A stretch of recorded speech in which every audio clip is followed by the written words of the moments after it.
untuk kebaikan pasiennya. Begitu juga Allah Subhanahu wa ta'ala memerintahkan sesuatu kepada kita, melarang sesuatu untuk kita lakukan, sejatinya itu adalah untuk kebaikan kita. Maka marilah kita bersungguh-sungguh, kita pelajari Al-Quran, kita pelajari Kitabullah. Semoga kita termasuk ke dalam Ahlul Quran. Siapa Ahlul Quran? Tentu saja mereka yang mempelajari Al-Quran, mengetahui maknanya, kemudian mengamalkan isi daripada Al-Quran tersebut, kandungan yang berada dalam Al-Quran tersebut, baik itu larangan ataupun berkaitan dengan perintah Allah Subhanahu wa ta'ala. Kita akan melanjutkan surah Al-Baqarah ayat yang ke-84.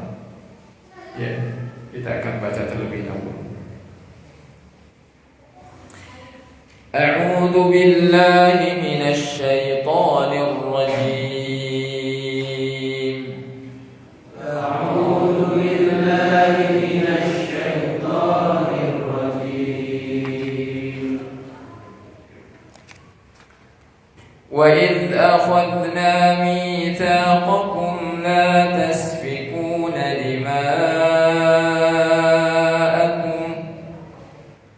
wa idh akhadna mitsaqakum la tasfikuna dima'akum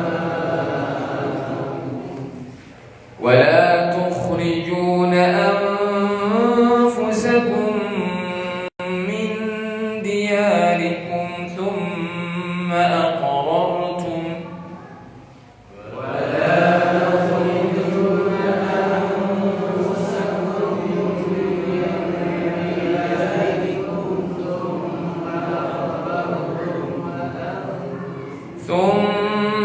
aqrartum wa antum tashhadun.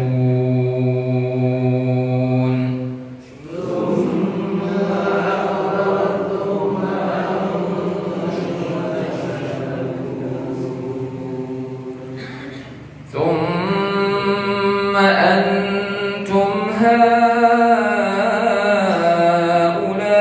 هؤلاء تقتلون أنفسكم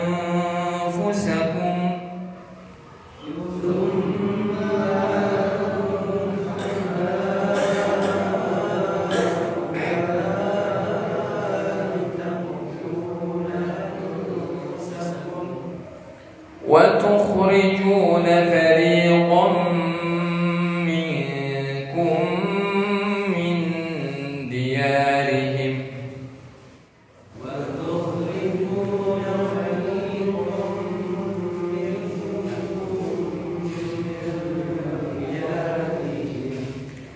تظاهرون عليهم بالإثم والعدوان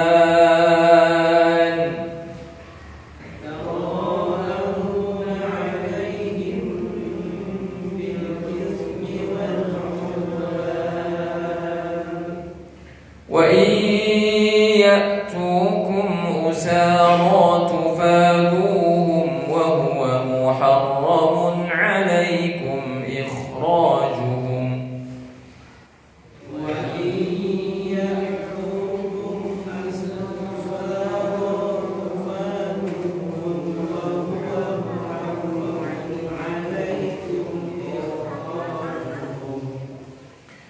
أفتؤمنون ببعض الكتاب وتكفرون ببعض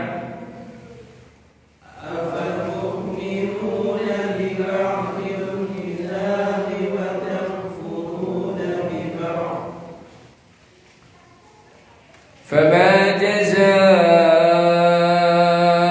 من يفعل ذلك منكم إلا خزي في الحياة الدنيا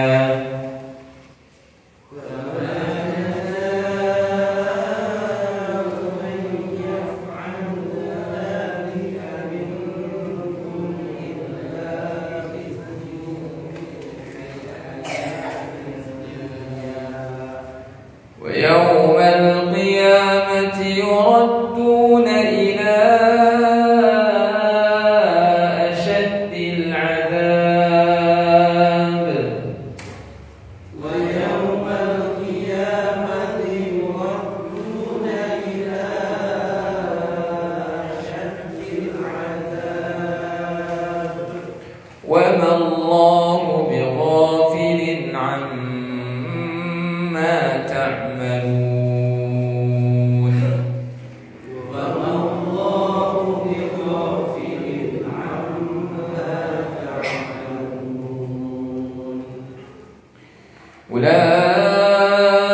أولئك الذين اشتروا الحياة الدنيا بالآخرة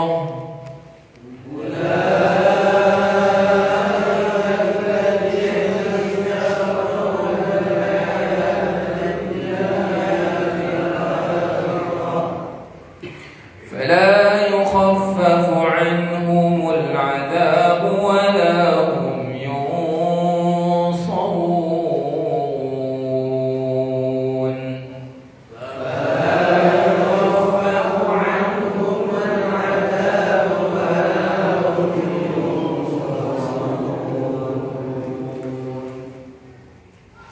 ولقد آتينا موسى الكتاب وقفينا من بعده بالرسل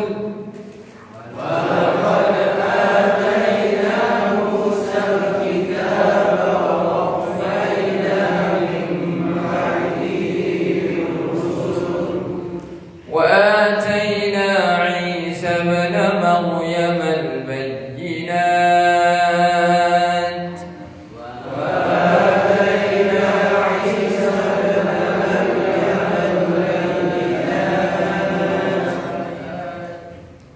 وأيدناه بروح القدس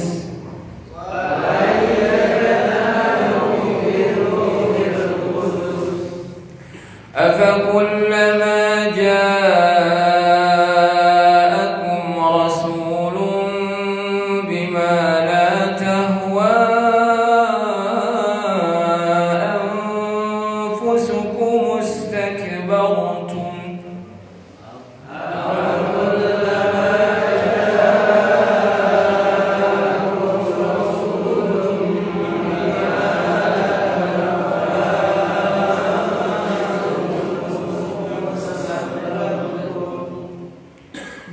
ففريقا كذبتم وفريقا تقتلون.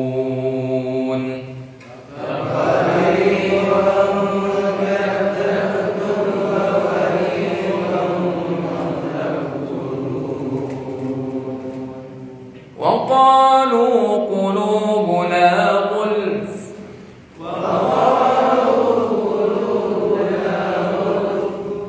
بل لعنهم الله بكفرهم فقليلا ما يؤمنون.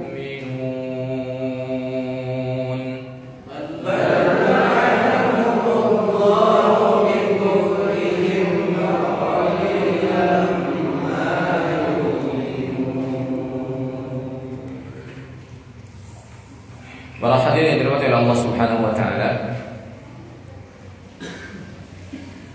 ayat ini masih tentang orang-orang Yahudi. Namun tentu saja ayat ini masih berlaku dalam artian pelajarannya bisa kita ambil untuk kita perhatikan dengan seksama, untuk kita renungkan. Mana tahu di sana ada pelajaran-pelajaran yang bisa kita ambil, yang bisa kita amalkan. Jika ada akhlak yang buruk, jika ada sesuatu yang buruk yang Allah Subhanahu wa taala cela pada orang-orang Yahudi, maka jangan sampai kita termasuk ke dalam golongan mereka. Orang-orang yang melakukan hal yang sama yang dilakukan oleh orang-orang Yahudi. Apa itu? Lihat kepada ayat yang kita baca tadi. Wa id akhadna mitsaqakum. Dan ingatlah ketika kami mengambil janji dari kalian. Allah itu mengambil janji dari orang-orang Yahudi. Salah satu janji yang fenomenal itu adalah ketika mereka diminta untuk mengamalkan Taurat, dan Allah mengangkat gunung di kepala mereka. Hampir-hampir gunung tersebut akan runtuh pas di kepala mereka. Gunung Allah angkat. Jadi gak nempel dengan bumi, diangkat oleh Allah. Kemudian Allah meminta kepada mereka agar mengamalkan kitab Taurat. Mereka berjanji akan mengamalkan itu. Allah ancam, kalau kalian tidak mau, aku akan timpakan gunung ini pada kalian. Akhirnya mereka mau. Perjanjian demi perjanjian. Dan di antara isi dari perjanjian yang Allah pernah berjanji, yang mereka pernah berjanji kepada Allah Subhanahu wa taala, itu adalah la tasfikuna dima'akum. Janganlah kalian saling mengocorkan darah sesama kalian. Artinya janganlah kalian saling membunuh. Jadi membunuh itu gak boleh. Dari dulu itu gak boleh. Adalah maksiat, adalah dosa, dan gak bakalan pernah berubah hukumnya. Yang pertama kali yang membunuh itu adalah Qabil, membunuh Habil, dan dosanya ngalir ke dia. Setiap orang yang membunuh hari ini, ya, waliyadzubillah, itu namanya dosa jariyah, bukan pahala jariyah, dosa jariyah. Orang-orang Yahudi diperintahkan agar mereka jangan saling membunuh satu sama lain, karena membunuh itu dosa. Wala tukhrijuna anfusakum. Kalian juga jangan saling mengusir. Membunuh, mengusir itu perbuatan dosa, Pak. Enggak boleh. Ya. Kadang-kadang juga ada sebagian orang-orang yang beriman, orang muslim gitu ya, mengusir saudaranya, itu ada. Enggak boleh, Pak. Bagaimanapun keadaan dia, selama dia adalah muslim, tidak boleh. Wala tukhrijuna anfusakum min diyarikum. Itu sangat menyakitkan, Pak, diusir itu. Sebagaimana Nabi Ibrahim itu diusir oleh ayahnya sendiri, oleh kaumnya. Sampai-sampai beliau itu ke Haran, beliau ke Mesir, beliau singgah di Makkah. Itu karena diusir, ditentang dakwahnya. Bayangkan perasaan orang yang diusir dari tempat kelahirannya. Termasuk Rasulullah SAW harus berhijrah kemana? Ke Madinah, ya, karena mendapatkan diskriminasi, diusir oleh orang-orang kafir Quraisy. Dan kan Rasulullah itu sangat mencintai kota Makkah, kelahirannya. Dan itu adalah fitrah, ya. Kita mencintai tempat kelahiran kita, kampung kita, itu fitrah, tidak apa-apa. Sehingga Allah larang perbuatan tersebut, membunuh dan saling mengusir.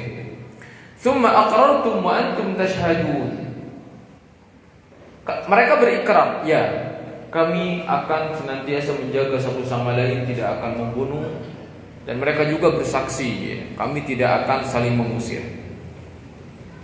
Namun apa faktanya? Faktanya di Madinah ada 3 kelompok Yahudi. Berkelompok mereka. Karena memang dari sananya juga kan Yahudi itu Bani Israel, ya. Bani Israel itu kan dari 12 suku, ya. Betul tidak? Anak-anaknya Nabi Yakub. Bani Israel ini pernah jadi pemerintahannya itu kehakiman, hakim-hakim, di mana setiap kabilah itu ada hakimnya. Kemudian juga pernah menjadi kerajaan juga, ya, kerajaan Yahuda, Israel Raya itu.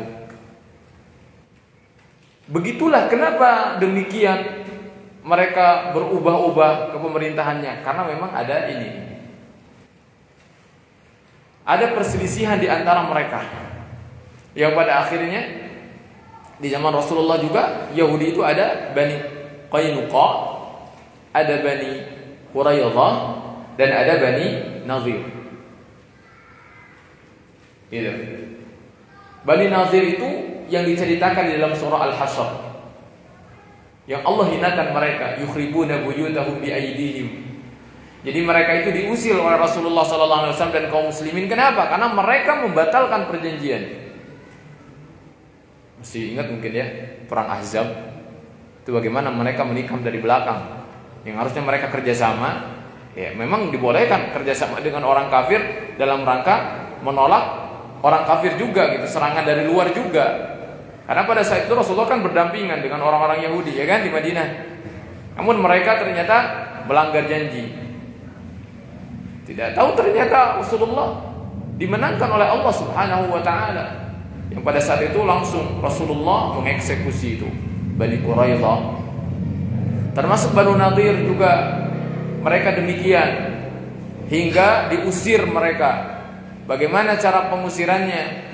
Ya, diizinkan oleh Rasulullah sallallahu alaihi wasallam agar mereka itu membawa kusen-kusen, membawa pintu-pintu mereka. Mereka itu pindah entah kemana ke suatu tempat mereka, membawa anak-anak, membawa istri mereka, sampai dikatakan yukhribuna buyutahum, mereka menghancurkan rumah-rumah mereka dengan tangan mereka sendiri. Ya, dibuka ininya, engsel pintunya, begitu mereka bawa, sebuah kehinaan bagi mereka.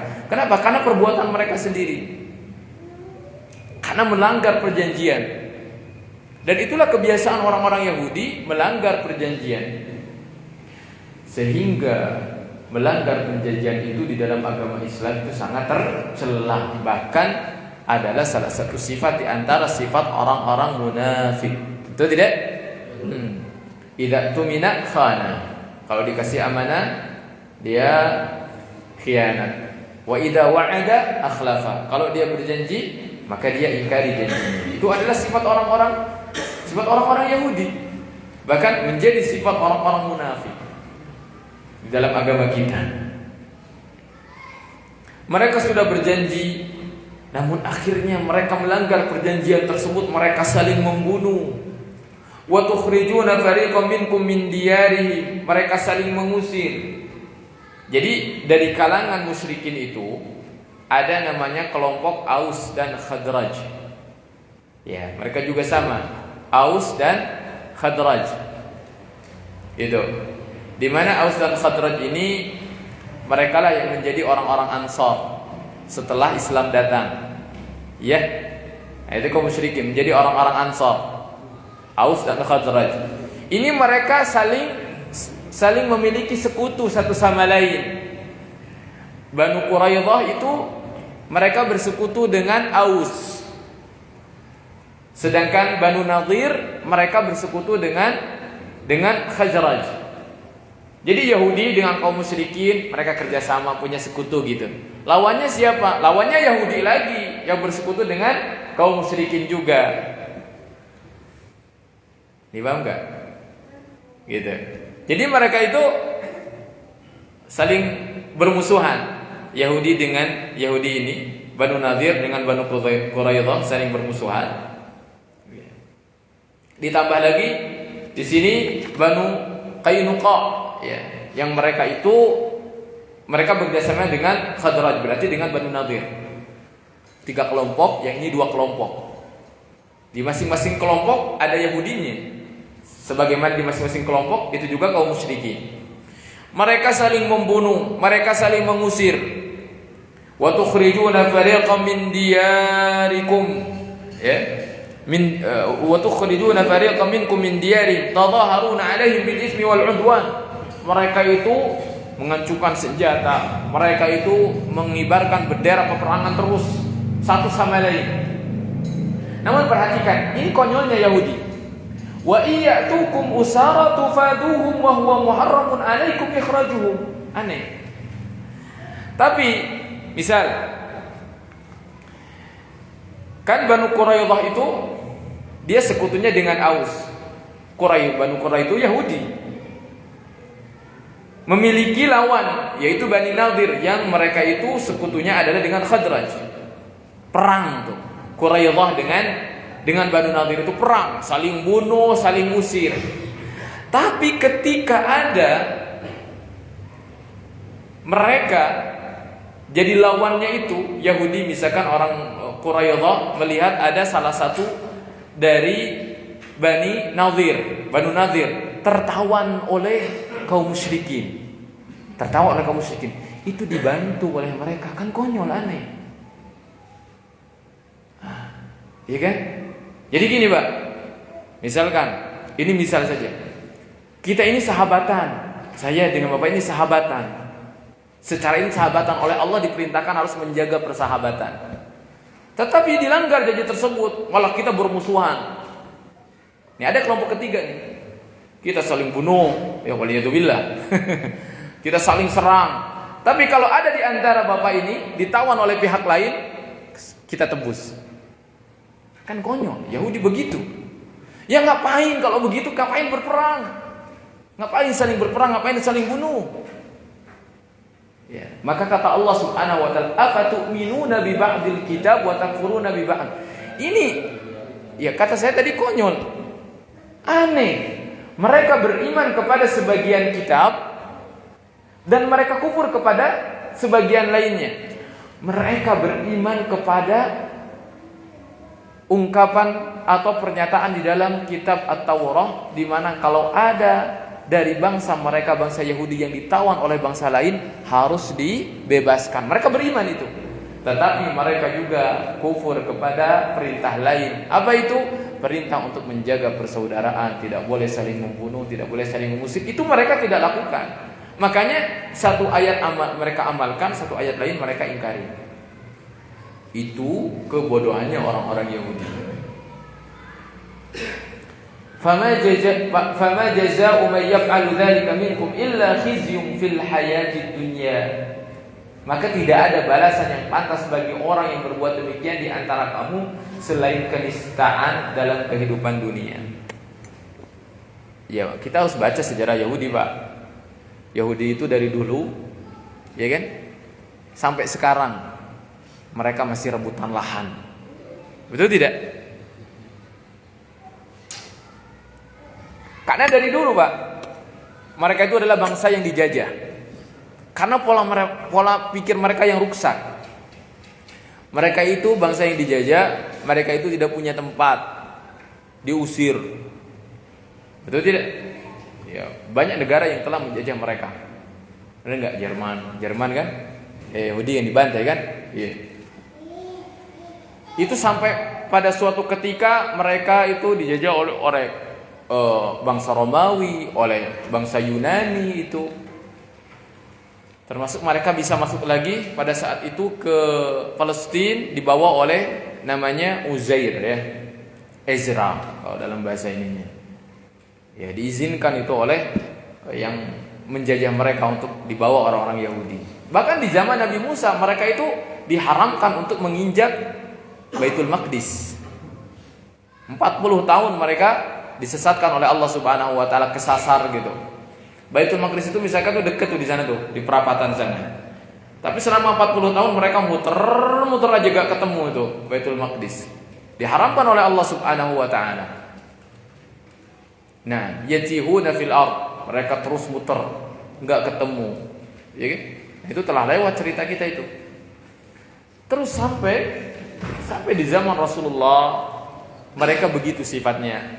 Sampai saat ini pun mereka masih rebutan lahan, mereka masih yang merampas tanah, di mana tanah itu adalah ya, tanah milik kaum muslimin. Mereka mengklaim ini adalah tanah kita, karena mungkin moyangnya siapa, Nabi Yakub berada di Palestina. Gak gitu, gak begitu. Yang benar gak seperti itu. Sebelum Nabi Yakub di sana, itu sudah ada orang-orang Palestina. Paham tidak? Sudah ada yang menghuni Palestina pada saat itu. Mereka mengklaim saja, dan mereka itu diusir. Sampai tahu ke Mesir juga. Di zaman siapa itu? Di zaman Nabi Yusuf alaihissalam. Nabi Yusuf di mana itu? Di Mesir kan? Di zaman Nabi Musa juga Fir'aun. Ya. Itu. Tadi di zaman Nabi Yusuf tuh, kenapa berada di Mesir itu? Ketika di zaman Nabi Yusuf dari Palestina oleh saudara-saudara Nabi Yusuf dibuang ke sumur, kemudian diambil, kemudian dipungutlah, diuruslah oleh Raja Mesir pada saat itu. Akhirnya Bani Israel ya tinggal di sana. Namun dijajah juga, ya enggak? Di zaman Nabi Yusuf, ya oleh raja, ya, Heksos. Kalau di zaman Fir'aun itu juga sama di Mesir, dijajah juga Bani Israel oleh orang-orang Kipti, orang-orang Fir'aun itu orang-orang Kipti. Terus mereka terkatung-katung. Namun mereka tidak mau merubah sikap mereka. Ini adalah bentuk kehinaan di dunia sebelum di akhirat terjajah mereka. Umat yang terjajah. Wa yaumal qiyamati yuraduna ila asyaddil azab. Allah mengancam mereka. Sedangkan hari kiamat itu siksanya tidak ada bandingannya dengan dunia. Asyaddil azab, yaitu siksa yang sangat berat, yang paling pedih. Wa mallahu bighafilin amma ta'malun, dan Allah tidak akan lengah terhadap apa yang kalian kerjakan. Ya, orang-orang Yahudi, Allah tidak akan lengah, tidak akan lupa dengan apa yang telah kalian kerjakan.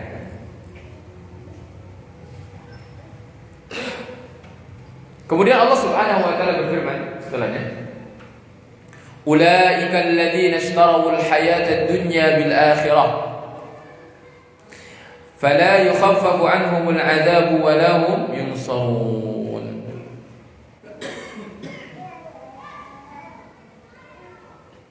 Nah, mereka lah orang-orang yang memperjualbelikan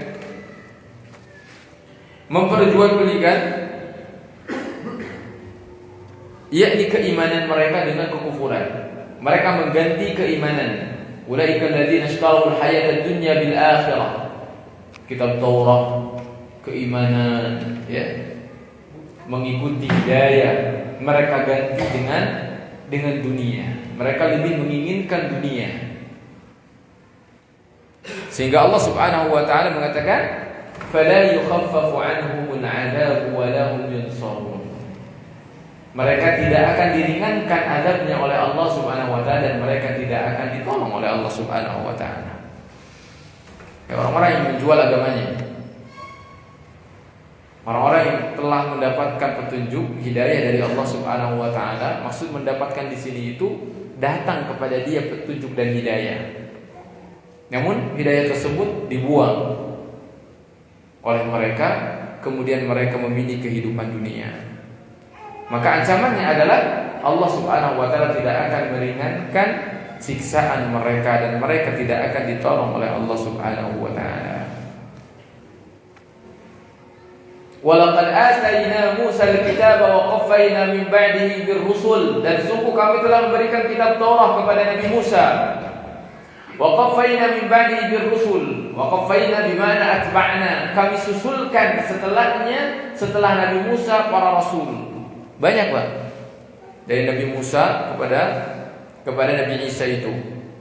Nabi Daud, Nabi Sulaiman, Nabi Zakaria, Yusha, Samuel, riwayat ya.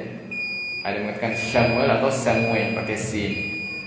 Itu adalah nabi-nabi Allah Subhanahu wa taala yang Allah utus sepeninggal Nabi Musa alaihissalam. Sepeninggal Nabi Musa alaihissalam.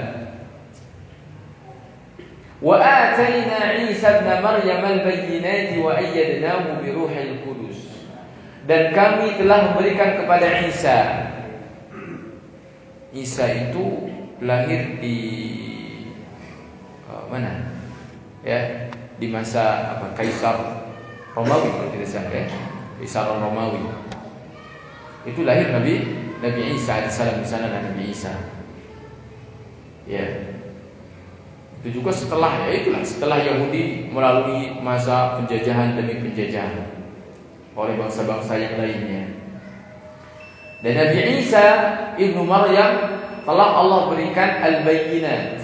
Al-bayyinat itu al-mu'jizat. Al-mu'jizat. Nabi Isa itu lahir di masa yang populer pada saat itu adalah ilmu apa? Ilmu apa? Kedokteran, pengobatan. Gitu. Karena setiap nabi itu biasanya diutus kemudian diberikan mukjizat yang relevan, yang sesuai dengan ya apa yang viral pada saat itu, seperti Nabi Yusuf itu menjadi ahli tafsir mimpi, karena pada saat itu memang yang viral adalah tafsir mimpi gitu ya. Gitu ya. Nabi Musa yang viral apa tuh? Sihir, sehingga Nabi Musa diberikan mukjizat, tongkatnya bisa jadi ular beneran gitu. Ya, seperti itu. Azan dulu. Silakan.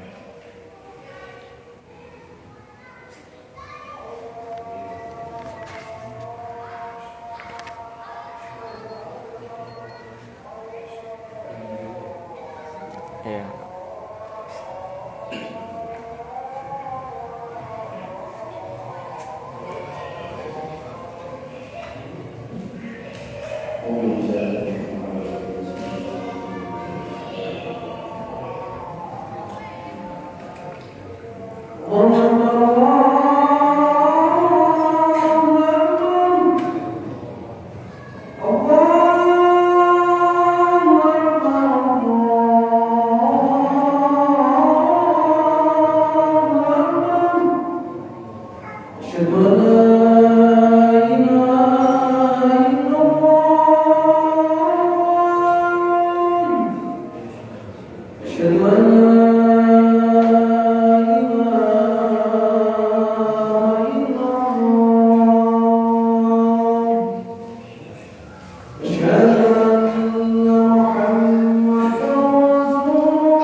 Ya, nah. Jadi Allah Subhanahu wa taala mengutus para rasul di tengah-tengah kaum yang mereka memiliki kelebihan. Atau kelebihan di sini maksudnya adalah sesuatu tadi yang viral di tengah-tengah mereka. Termasuk Nabi kita Nabi Muhammad SAW diutus di tengah-tengah kaum di mana mereka itu sangat mengagungkan bahasa, sastra Arab itu tiada bandingnya. Hingga Allah Subhanahu wa taala turunkan Al-Qur'an yang menjadikan mereka itu merasa tidak ada apa-apanya dibandingkan Al-Qur'an. Kenapa dikatakan mukjizat di sini? Karena mukjizat itu ada unsur tantangan. Ditahaddi kalau mukjizat itu untuk menantang. Karena Rasulullah SAW dalam Al-Quran banyak disebutkan Allah menantang orang-orang Arab supaya mendatangkan bimisli hadzal Quran yang sebanding dengan Al-Quran, silakan datangkan. Mau berkumpul kayak manusia seluruhnya, bahkan ditambah dengan bangsa jin, datangkan yang seperti Al-Quran, nggak bisa. Sampai sekarang nggak ada. Secerdas apapun manusia, datangkan yang sama dengan Al-Quran, nggak ada. Ya, dari ahli bahasa manapun juga, dengan hukum-hukumnya, ya, dengan hukum-hukum tajwidnya, kok bisa ada, padahal tidak ada musiknya? Betul tidak, Pak? Kalau nyanyian doang tanpa musik itu nggak enak, betul nggak? Kata orang-orang pecinta nyanyi aja gitu, nggak sampai musik, kayaknya mereka juga nggak suka itu. Kadang-kadang ada nasihat, kemudian dikasih ada nada-nada musiknya, jadi sedih gitu ya. Kenapa? Bukan isinya, bukan kandungannya itu, ya musiknya itu yang membuat, yang menipu orang-orang itu menjadi sedih begitu. Tapi Al-Quran nggak ada musiknya, ya. Dibaca dengan bacaan, setiap orang berbeda bacaannya, suaranya berbeda, namun bisa membuat para sahabat menangis, ya. Bahkan ada yang pingsan mendengar Al-Quran, ketika berbicara tentang ayat-ayat neraka. Ada orang yang pingsan, para salaf itu. Itulah kehebatan, keindahan injazul Quran. Termasuk Nabi Isa diberikan bayinat oleh Allah Subhanahu wa taala, di antaranya bisa menghidupkan yang mati, ya. Tapi dengan izin Allah Subhanahu wa taala, wa ayyadnahu bi ruhil qudus, dan kami sokong gitu ya. Dan kami perkuat Nabi Isa itu dengan Ruhul Qudus. Siapa Ruhul Qudus itu? Jibril alaihissalam. Nggak tahu kalau di agama ya yang lain maksud Roh Kudus itu siapa. Kalau dalam kita juga ada Roh Kudus, Ruhul Qudus. Siapa itu? Jibril alaihissalam. Jibril alaihissalam, di mana Allah Subhanahu wa taala berfirman, "Nazala bihi ruhul amin." Turun membawa Al-Quran itu Ar-Ruhul Amin, ruh yang terpercaya, yaitu Jibril. Ala qalbika litakuna minal mundirin, di mana membawa wahyu yang diwahyukan kepada Rasulullah, dimasukkan ke dalam hati Rasulullah sallallahu alaihi wasallam, supaya beliau menjadi termasuk para rasul yang memberikan peringatan kepada manusia. Perhatikan di sini. Afa kullama ja'akum rasulun bima la tahwa anfusukum mustakbartum? Apakah setiap kali datang kepada kalian rasul yang tidak sejalan dengan keinginan kalian, kalian menyombongkan diri, kalian membunuhnya? Ya. Itu Bani Israel. Sampai nabi-nabi, rasul-rasul mereka itu dibunuh. Itu durhakanya mereka kepada Allah Subhanahu wa taala. Mungkin kita ngebayanginnya, kok begitu banget ya orang-orang Yahudi. Pernah nggak kalau kita juga membayangkan, kalau hari ini ada seorang rasul, misalkan ini ada di tengah-tengah kita ada seorang rasul. Rasul tersebut memerintahkan kita, kalau cari dunia ya ala kadarnya, ya kan? Sedang jualan berhenti, harus sholat, ngatur kita. Kira-kira gimana? Bayangkan nggak dengan kondisi kita saat ini yang sangat terlena dengan dunia ini? Nggak boleh jual beli, harus dengan sistem yang syar'i, yang syariah, nggak boleh pakai riba, ya? Gitu kan? Diatur dalam setiap sendi kehidupan kita. Sholat harus di masjid 5 waktu, kan itu di zaman Rasul juga begitu. Rasulullah berjanji akan membakar orang-orang yang tidak sholat berjamaah di masjid, betul? Kalau hari ini gimana? Banyak ke kira-kira? Oke, sepertinya hari ini juga akan banyak yang menjadi musuh para nabi. Ada nggak? Jangan kita bayangkan Bani Israel saja, karena kita itu nggak melihat faktanya, seolah-olah yang buruk itu Bani Israel aja gitu. Kalau kita mah keimanan kita aman-aman saja. Coba kalau kita juga demikian hidup di zaman Rasulullah SAW yang sholatnya 1 rakaatnya baca surah Al-Baqarah, gimana tuh? Kira-kira? Hah? Di zaman Rasul itu kan ada sahabat mengimami yang lainnya. Gara-gara baca surah kepanjangan, kemudian pergi dia. Akhirnya setelah salat dibawa, oh dia orang munafik tuh. Dikatain munafik itu. Orang yang nggak mau salat berjamaah atau salatnya kelamaan. Coba kalau itu di zaman kita hari ini nih. Ya, seperti itu. Kira-kira gimana? Kayaknya munafik semua kita. Ya kan? Munafik semua kita ini. Salat telat kan gitu kan? Ya. Masallallahu salam wal afiyah ya. Semoga Allah mengampuni kita semuanya. Jadi, kenapa ayat ini masih berlaku? Karena pelajarannya berlaku untuk kita. Mereka itu membunuh para nabi mereka. Mereka sangat buruk muamalah dengan para nabi mereka. Mereka mendustakan ajarannya. Kalau mereka ada keinginan tidak sesuai dengan perintah para nabi, ditinggalkan perintah para nabi itu. Yang penting mereka mendapatkan apa yang mereka inginkan. Ya, tuh. Saya kira juga kalau hari ini ada seorang nabi, seorang rasul membawa aturan-aturan dari Allah Subhanahu wa taala yang sangat ketat di zaman ini, enggak boleh main handphone tuh, banyak maksiat gitu kan. Wah, gimana tuh kira-kira kita? Sulit juga. Buktinya bukan nabi, bukan rasul. Tetapi yang menyampaikan hari ini pun juga ada para ustaz di televisi, di masjid-masjid, tiap hari dengar kajian, tetap saja enggak merubah kita lebih baik kadang-kadang ya. Enggak membuat kita lebih saleh gitu. Membahas tentang keutamaan amalan ini, keutamaan salat malam lain, tetap aja kita enggak salat malam. Bahas sedekah, tetap aja kita enggak sedekah. Bahas keutamaan Al-Qur'an, ya kita hadir di kajiannya, tapi kita enggak baca juga Al-Qur'annya.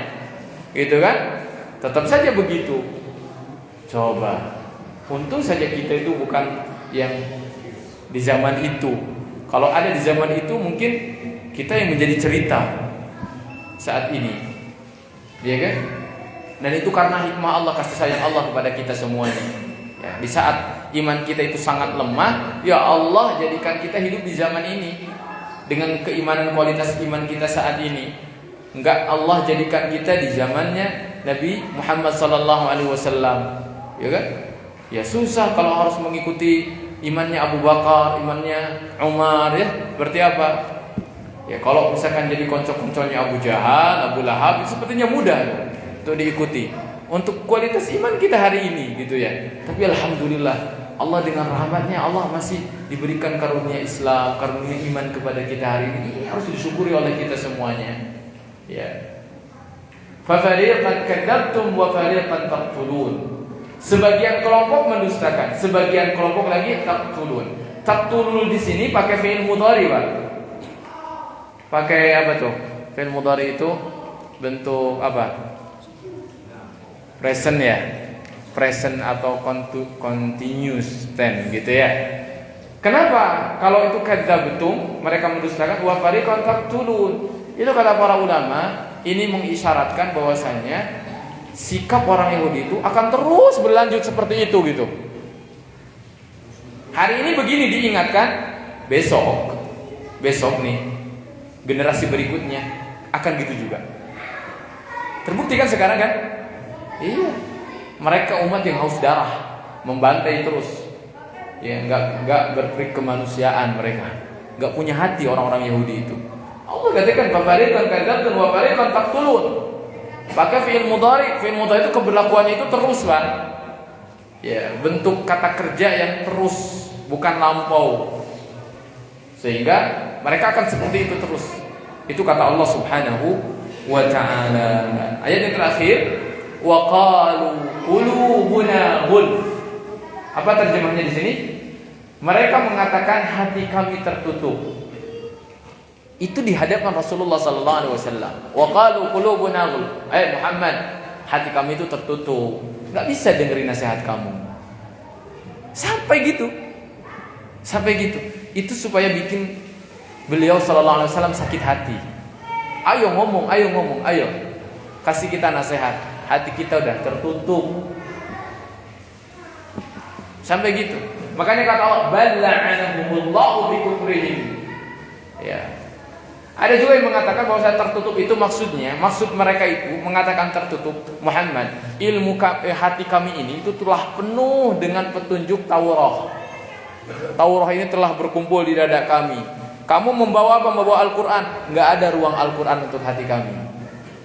Kami itu udah banyak ilmu dalam hati kami. Mereka bilang gitu.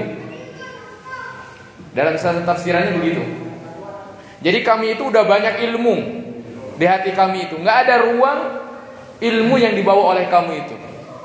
Namun Allah mengatakan bal la'anahumullahu bikufrihim. Bukan begitu kata Allah Subhanahu wa taala. Mereka seperti itu sejatinya bukan karena banyak ilmu dalam hati mereka, melainkan mereka itu telah dilaknat oleh Allah. Dalam ayat-ayat bal taba'allahu ala qulubihim. Allah telah mensegel hati mereka untuk tidak dapat menerima hidayah wa iyyadubillah. Faqalilan ma yu'minun. Terjemahkan di sini, tetapi sedikit sekali mereka yang beriman. Sedikit sekali mereka yang beriman. Kalau kita lihat tafsirannya, faqalilan ma yu'minun itu sebetulnya ungkapan yang biasa diungkapkan oleh orang-orang Arab ketika mereka mengatakan tidak ada sesuatu, maka mereka katakan dengan qalil, dengan kata sedikit. Ya, nggak ada sedikit pun, atau sedikit sekali ini, maksudnya nggak ada. Ini juga sebetulnya artinya, salah satu tafsirannya, tidak ada yang beriman di antara mereka. Mereka kafir semuanya. Tidak ada yang beriman di antara mereka. Atau ada yang mengatakan faqalilan ma yu'minun itu sedikit di antara mereka yang beriman. Atau juga ada yang mengatakan bahwasanya mereka itu sedikit mengimani sesuatu, tetapi mereka juga kufur terhadap sesuatu yang lain sehingga dianggap mereka tidak beriman. Seperti tadi, mereka beriman mengamalkan Taurat, di mana kalau ada yang ditawan harus ditebus. Itu mereka amalkan. Ya. Tetapi mereka juga tidak mengamalkan perintah untuk saling menjaga persaudaraan, tidak saling mengusir, tidak saling membunuh. Atau juga salah satu fakta yang mereka lakukan itu, mereka katanya beriman kepada Taurat. Kami itu beriman kepada Taurat. Tetapi di dalam Taurat tersebut ada kabar dan berita kedatangan Nabi kita Muhammad SAW, namun mereka ingkari. Jadi sama saja. Mereka sebetulnya tidak beriman kepada Allah Subhanahu wa taala. Tidak beriman kepada syariat Allah Subhanahu wa taala. Nah, pelajarannya kepada kita, jangan sampai kita menjadi orang seperti itu, Pak. Kita beriman kepada sebagian, tidak beriman kepada sebagian yang lainnya. Dipilih-pilih hukum itu. Yang enak diamalkan, yang gak enak gak diamalkan. Jangan menjadi seperti itu. Jangan juga mencari-cari alasan, mencari-cari keringanan. Ya, orang-orang yang senantiasa mencari keringanan itu, mereka akan menjadi orang yang zindik. Contoh mencari-cari keringanan itu, dalam setiap perkara dia berpikir, pasti ini ada khilaf nih di antara para ulama. Pasti para ulama ada berbeda. Ketika dia bertanya kepada salah satu ustaz, apa hukum ini? Haram. Saya cari ustaz barangkali ada pendapat yang halal. Gitu. Banyak kok ya orang-orang yang seperti itu. Ketika katakan haram, apa ustaz ini juga bilang enggak apa-apa. Karena dia mencari hal-hal yang ringan saja begitu di dalam agama. Itu tidak boleh seperti itu. Justru yang ada, jika ada suatu pendapat yang satu menghalalkan, yang satu mengatakan boleh, yang satu mengharamkan, yang paling aman adalah kita mengambil pendapat yang haram. Kenapa? Karena kita akan menjauhi sesuatu itu. Dan nanti ketika di hari kiamat, ketika Allah Subhanahu wa taala memutuskan suatu perkara, termasuk perkara yang kita perselisihkan, nanti akan ada di hari kiamat yang benar adalah haram, yang benar adalah halal. Maka ketika Allah katakan yang benar adalah haram, kita katakan alhamdulillah, di dunia saya meninggalkan yang haram, kan gitu. Tapi kalau kita mengambil pendapat yang boleh, ternyata di hari kiamat Allah memutuskan ini adalah haram. Gimana nasib kita? Kita harus mendatangkan dalil hujjah di hadapan Allah Subhanahu wa taala. Itu sebetulnya amannya. Karena seorang muslim itu harus seperti itu. Ya, jangan mencari-cari yang mudah saja, mencari-cari yang ringan saja. Begitu. Jadi kata Allah Subhanahu wa taala bagaimana? Udkhulu fis silmi kafah. Kalian harus masuk Islam itu totalitas. Totalitas. Apa yang datang dari Allah, apa yang datang dari Rasulullah sallallahu alaihi wasallam, selama itu adalah benar ayatnya, benar hadisnya, dan dengan dipahami dengan pemahaman para sahabat, maka itulah jalan keselamatan insyaallah. Ya, mudah-mudahan Allah Subhanahu wa taala senantiasa memberikan taufik dan bimbingan kepada kita semuanya. Allah Subhanahu wa taala memberikan hidayah dan taufik kita terhadap ilmu yang bermanfaat yang kemudian kita mampu untuk mengamalkannya. Amin ya rabbal alamin. Maka kita tutup kajian kita pada malam hari ini dengan doa penutup majlis. Subhanakallahumma rabbana wa bihamdika asyhadu an la ilaha illa anta astaghfiruka wa atubu ilaik. Wassalamualaikum warahmatullahi wabarakatuh.